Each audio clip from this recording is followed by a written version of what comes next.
Your ambition, if you have any sense, is actually to become competent. Do you want to be competent and dangerous, or do you want to be vague and useless? It is definitely the case that there is no more exceptional form of the capacity to be dangerous than to be articulate. And so it's a moral endeavor in some real sense. To become articulate is to become the master of your own tongue. Every advantage comes with a disadvantage. So if you're extroverted, you're social and you're positive, but you're impulsive and you can tilt towards hedonism and you can't stand being alone. No matter where you land in the temperamental landscape, you're going to have your associated faults and temptations. You've got a goal, and you'll see that as you progress towards the goal, there'll be obstacles that emerge, and some of them you don't want to confront. That's why it's useful to order your room. Chaotic room makes you anxious. Why? Too many pathways, man. People don't really repress the things they don't want to face. They just fail to unpack them. You want a horizon of ever-expanding possibility. We're built to walk uphill. And when you reach the pinnacle of the hill, you want to stop and appreciate the vision. But the next thing you want is a higher hill in the distance. Beware of unintended consequences. It's like, oh no, this thing will just do what I want it to do and nothing else. It's like, no, turns out that not only is what we want from each other the real thing, but that's also the adventure of your life.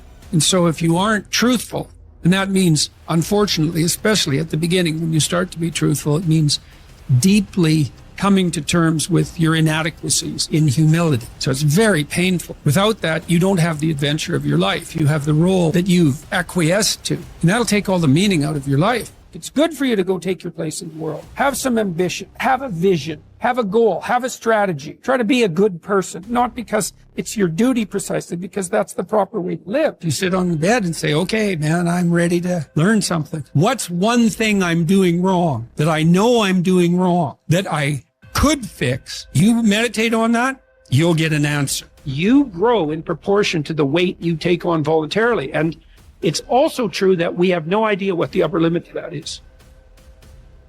It's from the uphill climb that we derive our value, and I mean this technically.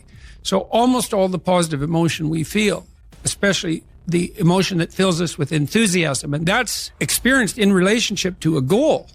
And so in some sense, you want a goal that you can never attain. So you can always move closer to the goal that recedes as you move towards it. You think, well, that's frustrating. It's like Sisyphus pushing the rock uphill. But it's not, because as you pursue that goal, you put yourself together and your life does get better and richer and more abundant. And that's why the highest levels of virtue and goal are in some sense transcendent.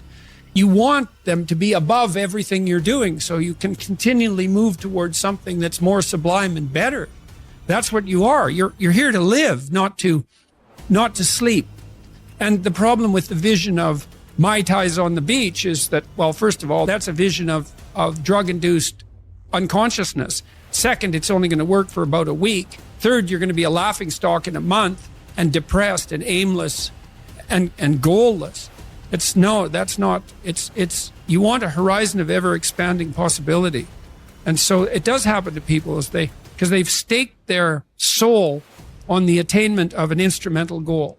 And it can be a pretty high order goal, but then you think, now I'm there, now what? Well, the answer can't be, well, I'm going to live in the lap of luxury and never have to leave the face. What do you want to be, a giant infant with a gold bottle? You never have to do anything but lay in your back and suck. It's like, you see the problem with that as a conceptualization.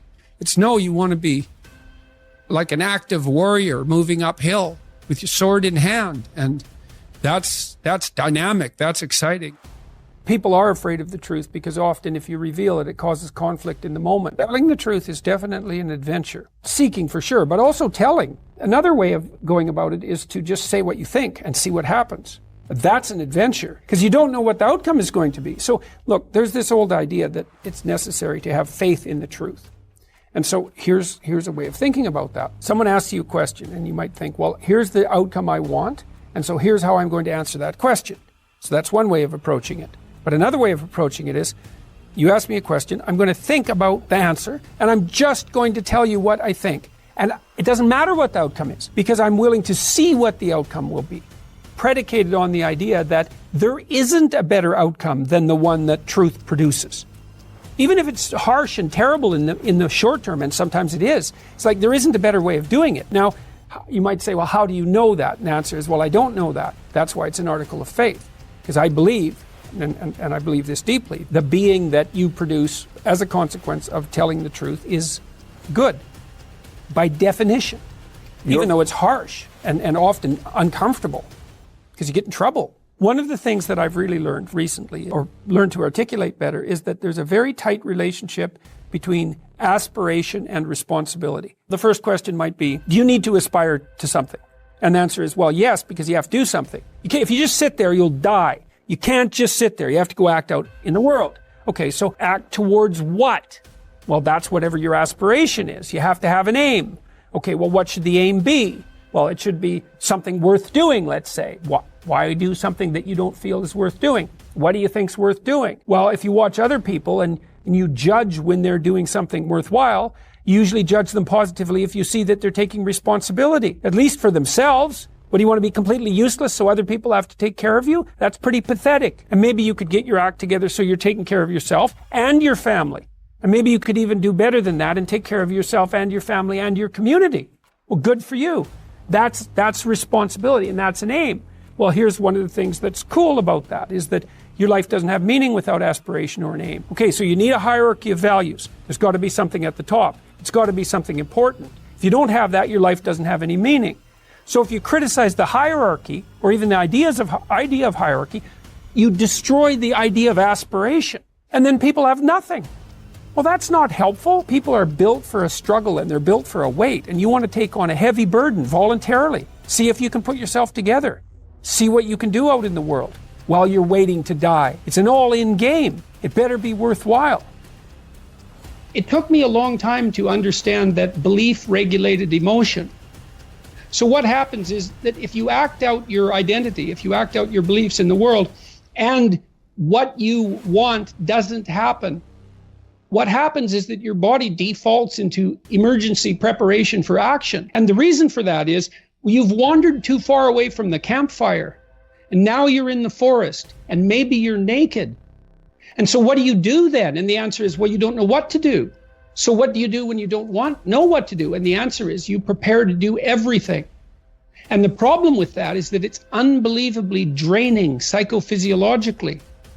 Like, it hurts you. And there's an immense physiological literature detailing the cost of exactly that kind of response. People stay where what they do has the results they want. That's partly why you want to be around people who share your cultural presuppositions. It's very hard on us not to be where we know that what we want is going to happen. We hate that, and no wonder. There are varying degrees of that, obviously. You can really be where you don't know what's going to happen, or you can only be there to some degree. But by and large, we're conservative creatures. Even if we're liberal in temperament, we can't tolerate that much uncertainty. You might ask, well, why? And the answer is, well, because you can be hurt, pain, you can be damaged, you can become intolerably anxious, and you can die. So it's no wonder you're sensitive, or very sensitive, to negative emotion.